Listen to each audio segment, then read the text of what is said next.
બિઝનેસની દુનિયામાં ઘણી વખત જે દેખાય છે તે હકીકત નથી હોતું. So guys, welcome to business psychology series part. એક એવી સિરીઝ જ્યાં બ્રાન્ડના હાઇડન માઇન્ડ ગેમ્સ એક્સપોઝ. તમે અમૂલને ઓળખો છો અને ડિલિશિયસને પણ કદાચ દૂધ કે ડેરી પ્રોડક્ટમાં જોયું હશે, પણ તમે જાણો છો ડિલિશિયસ કોઈ અલગ કંપની નથી, તો અમૂલની જ એક બ્રાન્ડ છે. પણ સવાલ એ છે કે કંપની એક જ છે તો બે અલગ અલગ બ્રાન્ડ રાખવાની શું જરૂર? આની પાછળ છે એક પાવરફુલ બિઝનેસ સાયકોલોજી, જેને કહેવામાં આવે છે બ્રાન્ડ સેગમેન્ટેશન. ધારો કે કોઈ કસ્ટમરને અમૂલ પ્રીમિયમ લાગે છે અને કોઈને લોકલ અથવા બજેટ ફ્રેન્ડલી બ્રાન્ડ પસંદ. જો કંપની પાસે માત્ર એક જ બ્રાન્ડ હોય તો એ બંને પ્રકારના કસ્ટમરને કેપ્ચર ના કરી શકે.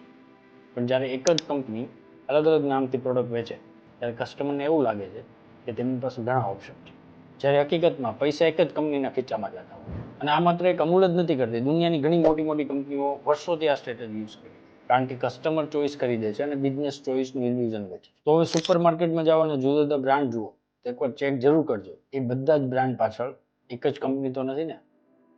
પાર્ટ 3 માં હું તમને એક એવી બિઝનેસ ટ્રીક બતાવીશ કે જે જાણ્યા પછી તમે શોપિંગની પહેલાની જેમ નહીં જુઓ. જય હિન્દ.